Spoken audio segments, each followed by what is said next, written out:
Two-tone, ultra blue over titanium, leather interior, 1990, Ford Mustang GT, 61,000 miles. Let's take it for a test drive. Turn up the volume, crank up the bass on it, yeah. Vanilla ice in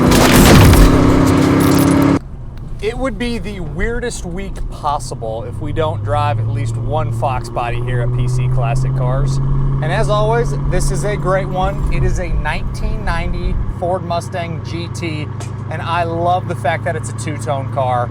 We'll talk about the cosmetics here a little bit later in the video, but this one still retains its original fuel-injected 5-liter like all the Fox bodies for this year. This one is optioned with the AOD automatic overdrive, and it is a documented 61,235 actual miles. So great miles on this one, and it really is a very stock car. Stock steering, stock disc brakes, factory AC, which blows nice and cold. Heat also blows hot. It's kind of the middle of the road here today. It's like in the 50s and 60s, so don't really need the heat or the AC, but both of them are working. This one still retains all of its factory exhaust, so hasn't had the Flowmasters put on it. I know it's a bone stock car, but for me, I would personally put Flowmasters on there. Flowmasters sound absolutely killer behind any 5-liter, so if you like a quiet car, this is great. If you want a little bit more sound, buy the Flowmaster catback exhaust system for it. As you can see though, drivability does everything you'd want a 61,000 mile car to do. Goes down the road absolutely excellent. On the interior, it is a factory leather car, which is really cool as well. So you have the leather seat covers. There's a small little nick over on the edge of the passenger seat on that side in the front, and there's a little bit of bolster wear over here on the edge of the driver's seat. Headliner's in good shape, visors look good, top of the steering wheel is nice, factory gauges, upper dash, lower dash, console, ashtray door, all of that is in great shape. You have obviously your center console here with the automatic shifter. Back seat looks clean. Tiny little discoloration spot there on the headliner, really minimal stuff.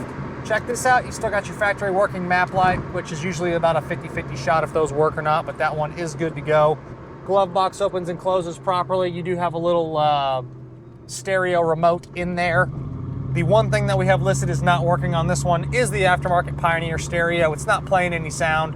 I would upgrade it to a newer style one. That's just me, but that's really easy. Door panels, I didn't touch on those. Carpets and mats, all that does check out really nice. You will find the Does It Work section in the additional media section on the website, pcclassiccars.com. Click on this vehicle within the inventory, scroll to the very bottom, and you will find that Does It Work section in that additional media area. It's got a bunch of goodies in there. The Carfax will also be posted in that spot. We'll let this Challenger go, and then we'll get in the throttle here.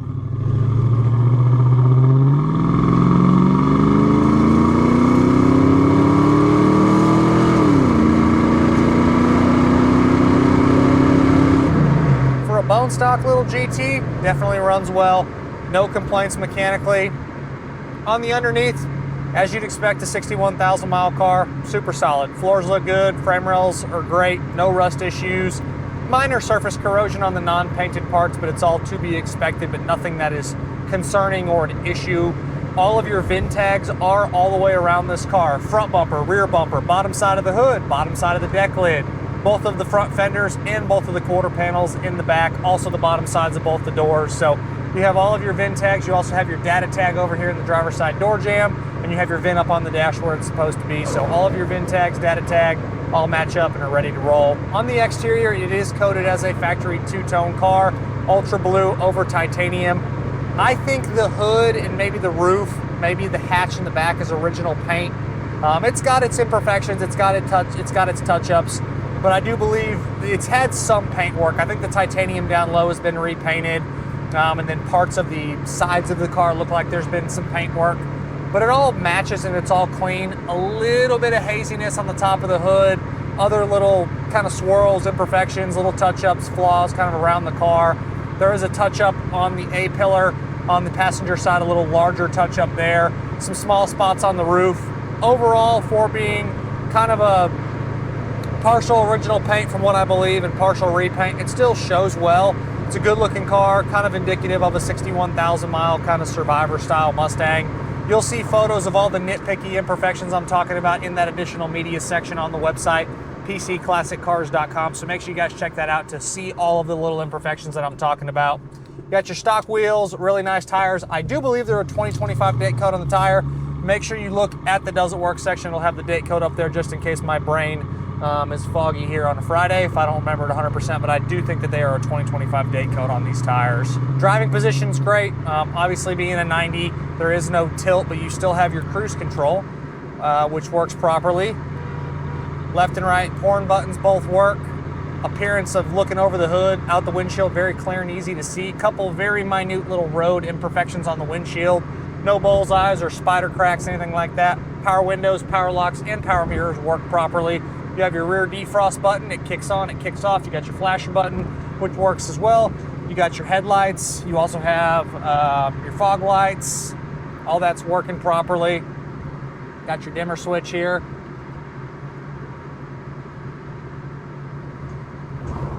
See here, I think that actually is another thing, the dome light. There you go, that's one more thing, is the dome light is not illuminating. So minor little thing there, but really minimal stuff. So the two things would be the dome light and your radio's not working.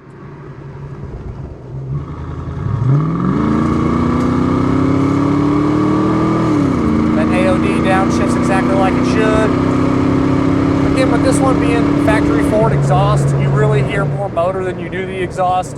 It's almost comical hopping in one of these, like I mentioned earlier, hopping in a GT or really any kind of muscle car or sports car from the era that doesn't have Flowmaster or MagnaFlows or something done to it. This one is still really low miles, being 61,000, but at this point, usually someone has replaced the exhaust or a cold air intake or something. This one really remains a very stock car mechanically. When you pop the hatch in the back, it's all clean back there. Nothing's out of place. Nothing's really worn or no issues. Same thing when you pop the hood. Like I mentioned earlier, both of the VIN tags are on the inner fenders, the bottom side of the hood. This is the original numbers matching 5-liter to the Mustang GT. Fluids all check out good. Wiring doesn't look like it's been really messed with. It all checks out. Alternator and charging system are doing their job. Suspension all checks out stock. No shakes, no pulls, no rattles. This is a extremely bumpy road, and sometimes it will beat you to death, but this is a great driving Mustang. It really performs like a stock style car should perform like. Do have a really bad cross breeze here today, so you might pick up a little wind noise in the video. Obviously our camera systems do a really great job eliminating extra sounds that just get picked up on microphones, but if you do hear a little cross breeze, it's really because it is a windy day.